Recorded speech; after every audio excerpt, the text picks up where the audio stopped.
Hello, this is David Morrow and welcome to part one of the Winfield Cup Magic Memories series.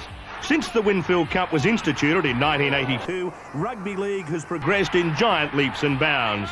We've had 5 new clubs enter the competition. Great players have come and gone, rules have changed to make the game even more exciting, and public interest has never been greater, whether it be via clicking turnstiles or massive television ratings.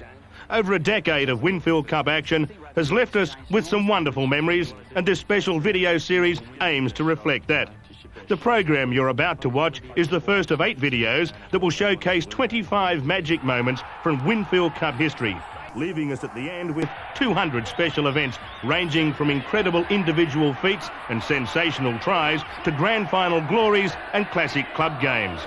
Rather than attempt to rank these moments in any order of importance, we've taken the diplomatic course and scattered them randomly because, well, let's face it, one person's favourite recollections may not be shared by someone else. I mean, could you ever imagine a Parramatta supporter seeing eye to eye with a Manly fanatic? The game played in a pretty good spirit, tough, hard, uncompromising. Parramatta, unquestionably, on the day, the better side. We move forward to 1990 now and recall one of the most incredible tries in the modern era. Brisbane playing hot potato. Keeps at him. Langer still going. Back to Walters. Then to Kieran Walters. He turns it back inside to Gene Miles. He's up over halfway. The one-handed pass to Johns. Flicks it back to Hoff. Then away to Walters. Walters sends it on this time to Kieran Walters. He sends it back inside. Kevin Walters picks it up. This is Hoff. And that is almost a try. It's knocked by the opposition, another 6 tackles. Deserved a try, they keep it going, and Johns is in. Well, if that's not the try of the season, I haven't seen one better than that this year. The Winfield Cup Magic Memory Series shuffles forward 12 months to see North Sydney record their first semi-final victory in 39 years. Manly had outplayed the Bears just a few weeks earlier at North Sydney Oval, but when it came to the crunch, Steve Martin's enthusiastic young side had too many resources in the 1991 major preliminary semi-final.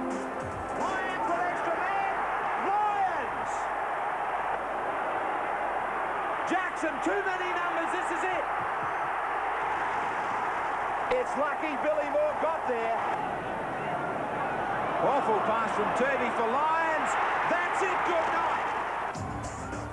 When the great tries of rugby league are recalled in, say, 100 years' time, you can bet that Eric Groth's effort in the 1983 major preliminary semi-final will still figure strongly in discussions.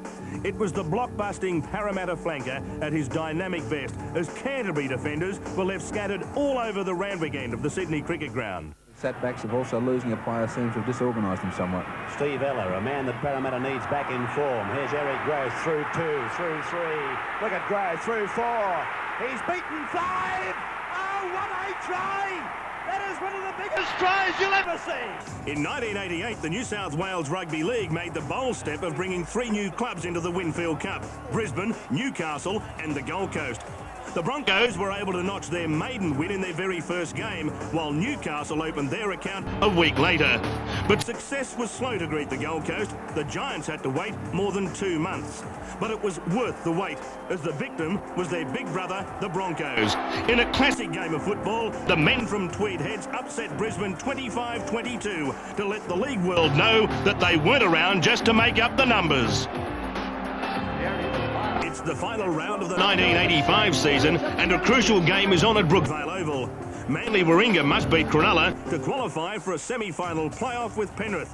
Cronulla had no such ambitions, but for one of their players, Dean Carney, the match represented the chance to etch his name into the record books as the season's top point scorer. Pick up by Carney, and it's a try under the crossbar by Dean Carney for Cronulla Sutherland. He kicked the head. Now you'll see here it came off Close's hand, and then somehow it comes off Close's head back to Eddinghausen, then McGaw, and the pickup by Carney. Well, you won't see a better pickup. There's Carney taking conversion and succeeding.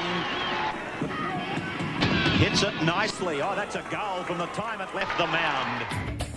By this late stage of the afternoon, Carney was locked together with Balmain's Ross Conlon at the top of the point scorers chart with 192 points each. And the big Cronulla three-quarter needed to convert this Phil Hurst try to claim the honour outright.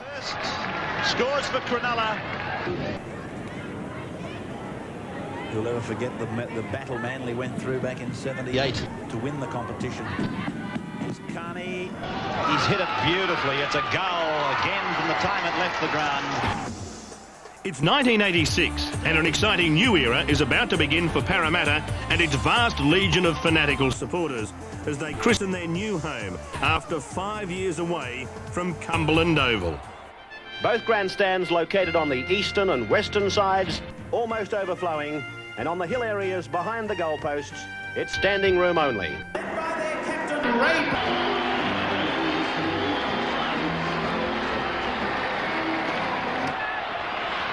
Sterling, Price running onto a Sterling pass. He's within a couple of metres.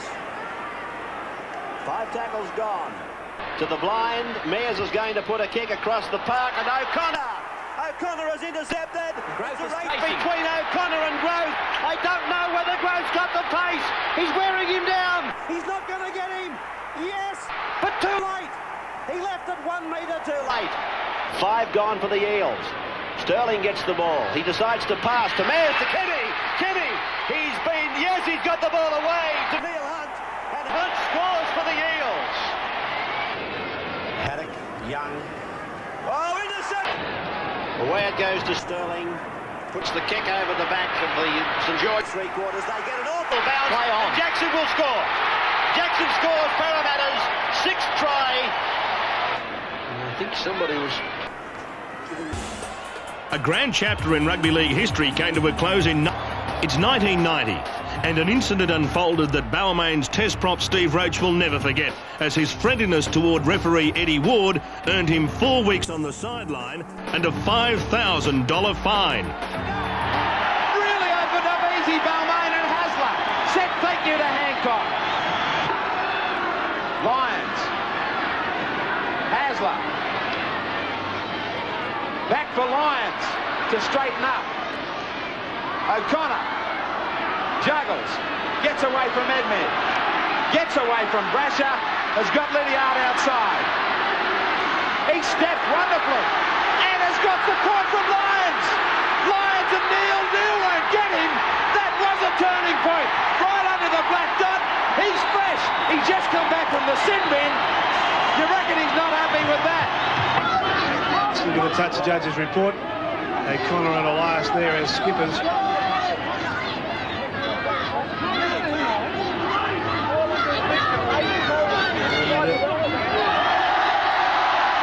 Well, that sort of action is not going to do him any good at all. Roach having plenty to say to the crowd.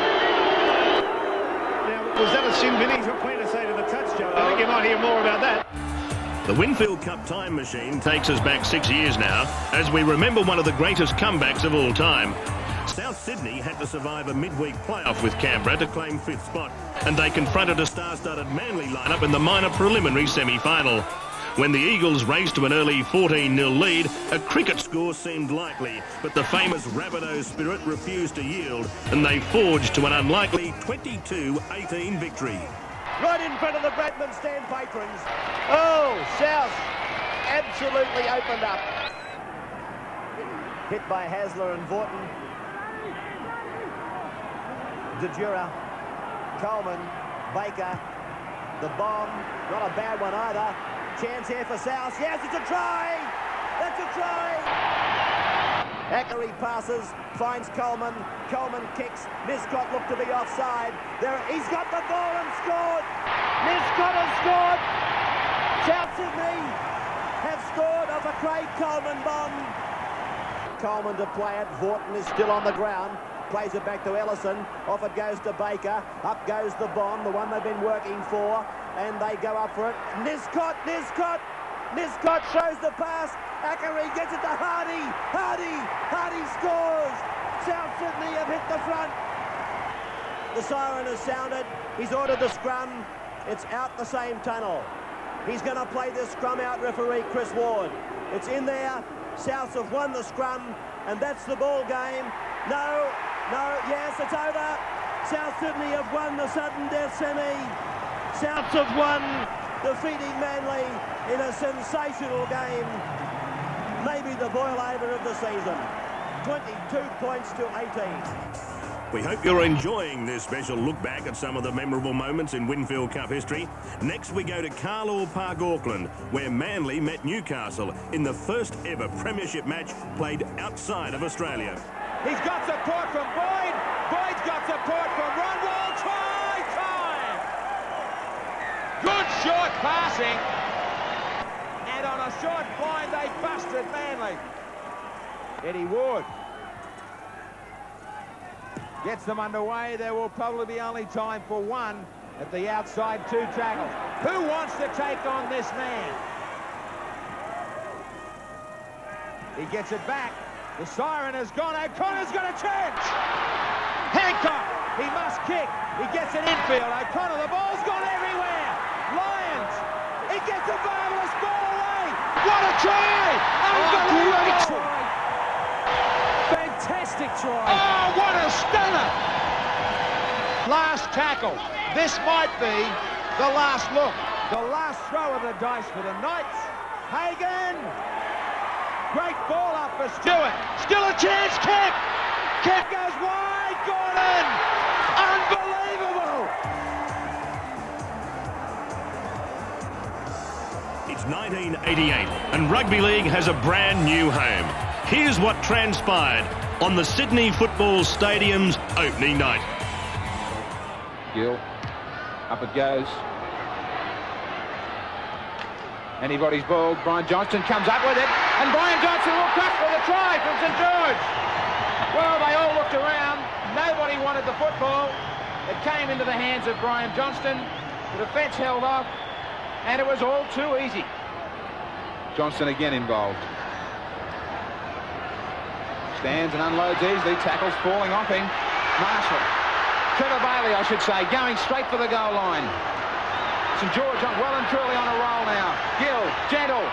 Well, grabbed beautifully by Beattie and Graham Wynn. They had to score. Gentle. Gill. Good ball to Moore. Equally good pass to support back on the inside. Beattie trying to find it now. Walford. Well, I thought the pass might have been a tap forward. The Dragons created history by running out winners 24-12. We'll push forward to more recent times now and capture a slice of individual brilliance as Brisbane centre Steve Renouf bags 4 tries against Canterbury in front of 55,000 fans at ANZ Stadium. Renouf scores for Brisbane. Great try. Lazarus on the left with the ball. Gets it away for Renouf.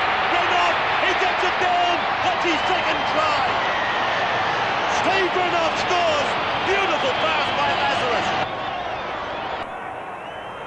Kevin Walters away for Langer.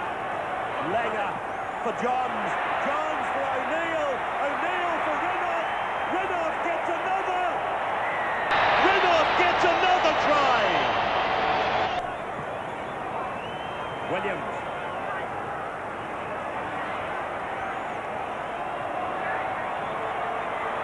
Now Brisbane, they come up with a loose ball. Renouf goes in, picks up try number 4. Well, what a day for Steve Renouf. What a day for the Broncos. Parramatta was seeking to make their 5th consecutive grand final in 1985, but obstructing their path in the preliminary final was a rock-solid Bulldog outfit.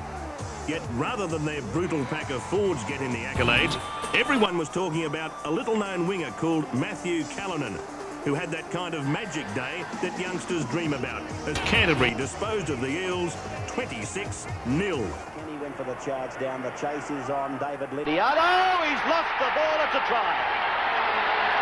Scored by young Matthew Callanan. Farah, Chris Mortimer, Matthew Callanan. Here comes Ray Price. Callanan beats Price. Having a brilliant game, this young man. Matthew Callanan. That's a moment in rugby league that he will long remember. Wayne Pearce wasn't just a Balmain hero, he was Balmain. And there weren't too many dry eyes around when Junior played his final game at Leichhardt Oval. Alas for the inspirational back rower, the Tigers went down to Parramatta 14 points to 10. Brasher scores! Greentree's in there now. Will he go on his own? No. Away it comes for Kenny. Now it's for Sterling. Sterling found Laurie. Inside for Bell. Bell to Mann. Mann's in the corner. Wayne, junior pick. Thanks, Graham. Firstly, I'd just like to congratulate Parramatta. They're a tremendous side. They always have been. They've always given us a run for our money, and they did it again today. Congratulations to Sterlo and Burton, the boys. Good game. Having said that, I'd like to say how proud I am of my blokes.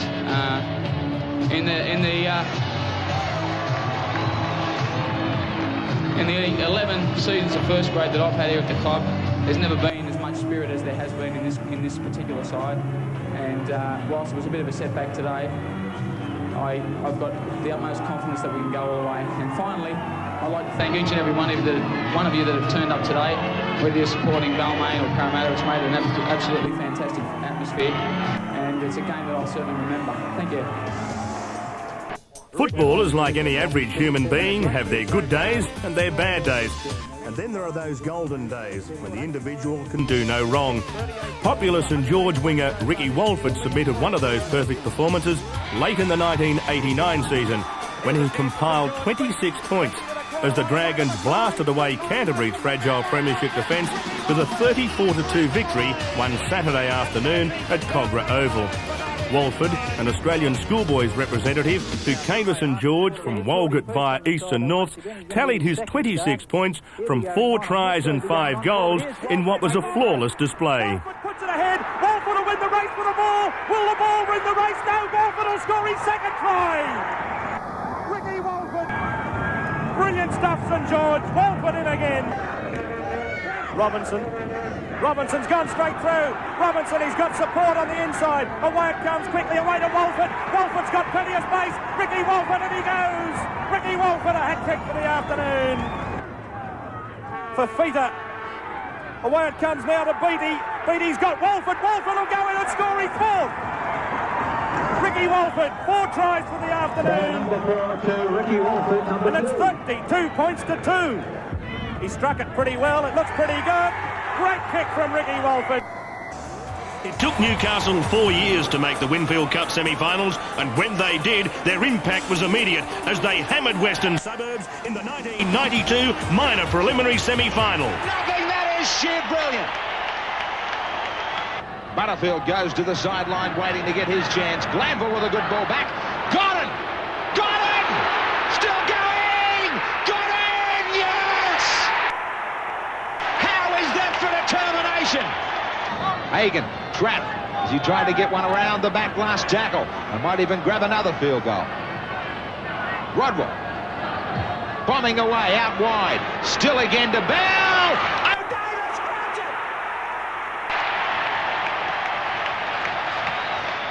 Western Suburbs are gone. It's 1989 and Penrith Warhorse Jeff Gerard sets a remarkable record. Congratulations, the 300th first grade game man, the first man to ever achieve it in the history of rugby league. An outstanding achievement, and the rest of the Panthers now join him on the field. Greg Alexander, the last man out. Peter Johnston. Gerard, still his own side of halfway. Good defence from Barnes and Laurie. Only 30 seconds to go until half-time. Goodwin, should say Gerard. A very good performance. Jeff Gerard, he'll remember his 300th game, but not as happy as he would have had they got the 2 points. In the end, Parramatta 18, Penrith 11. Here's one match that Manly fans will surely never forget. The day they went to Parramatta Stadium and obliterated their long-time enemy by the inconceivable scoreline of 64 points to 12. Hogan scores! Put that down to Bloss. awesome. Gee, Bill Anderson, you were worried about the Parramatta forwards creating some holes around there for Manly. This is happening. Mate, I thought last week that Parramatta had a few problems. Oh, look at O'Connor. Problems now. Bill as O'Connor set sail and got support from Lyons, and Lyons is in under the post. Oh, how sweet that is for Manly. Quick play of the ball required, and another try should be on the board. They're on the rack, Parramatta. Haggett, Borton, easy. No defence to beat. Now, Lyons. Inside for O'Connor. O'Connor. Still going O'Connor. And the pass offloaded to Gately. Here's McKinnon. McKinnon to the try line in front of him. Reaches out and scores. And O'Connor coming back the other way. But around Sterling. Still going O'Connor to the quarter line. Does anybody want to tackle him? He's gone out now to Matt Burke. Burke 10 metres out. Oh, how easy is this? Burke underneath the post. That's how close they are. Shaw to Shearer. And away to O'Connor, and he's in again. Back in 1984, Canterbury snared a smart young standoff from Western Suburbs called Terry Lamb. Over the next decade, he was to become one of the brightest stars in the Winfield Cup, and perhaps even the greatest player ever to don the blue and white. It didn't take long for Lamb to make an impact at Belmore, as he settled into the match winner's role in his debut for the Dogs by kicking the decisive goal from the sideline near full time. They won't come any harder than this one for you, Terry. Hits it. Looks good. Looks great. Yes. Canterbury Bankstown snatching the lead again. 18-16. The 1991 semi-final series was one of the finest in league history, and that's thanks largely to Manly and Canberra turning on a magical minor semi-final, which the Raiders won 34-26, with second rower Gary Coyne scoring 4 tries.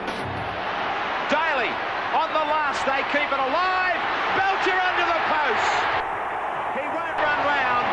He just took it alongside the sticks. Here they go, Iro. He's got Stokes. He doesn't need him at the moment. Here comes Meninga. Back to Stokes. What a try. Oh, what a try. Last tackle, Meninga. Stewart. One more. They've got numbers. Canberra, too many. Belcher. Back to Daly. They've still got numbers. Back it comes for Coyne. Desperate for Manly. Coyne a double. Quick tap. Coyne gets 4. That's it. It's over. For their first 8 seasons, the Canberra Raiders were based in Queanbeyan, but in 1990, the Green Machine moved to the more luxurious Bruce Stadium in Canberra. They marked their debut appearance with an impressive 26-10 defeat of St George. Back for Stewart will score! It just opened up, and Bruce Stadium erupts. Lazarus was standing flat. He's not standing flat now. 5 metres away. Stewart looking for runners. Meninga! They won't stop him up the middle. Look out, the big man has gone in under the post. Stewart. Meninga. Chance out wide. Belcher dragged it in beautifully. Oh, what great hands. Wood scores in the corner, but that's a classic backline play. Now the Raiders again with Daly. Away for Clyde. Clyde pulled down 32 metres away. No, he's still going. Somehow he got away from them. Here come the Raiders again with Meninga. Inside the corner. Sent the pass away to Daly. Oh, champion stuff. While the Raiders may have been easy beats in 1982, their maiden season of Winfield Cup football, it didn't take all that long for the club to gain respect under the coaching of Don Ferner. The Raiders' 3rd season in the big time took them to a playoff for 5th place with South Sydney. The Rabbitohs were too strong on the night, but the message was clear. The Raiders had arrived as a force and would only get better in years to come. Long ball out to Niscott, inside for Dejera. That's a try. This time they can't deny Souths. Mario Fenix, the dummy half. Back to Coleman. Little kick by Coleman. It's a try. It's a try to Ellison. He's taken it on the full. Out to Baker. The number 9, Boyle, got a pass away to Neville. Neville turns it. It's gone inside to Coleman. They've scored. It's 1989 now, and Brookvale Oval is stunned when Wally Lewis is sent off against the Sea Eagles. But the Broncos still come away with an improbable 22-18 victory. This could be for a forearm. He sent him off. Lewis has been sent from the field for using a forearm, the left forearm, into the face of Ryan and putting him to the ground. G trying desperately to get to his feet.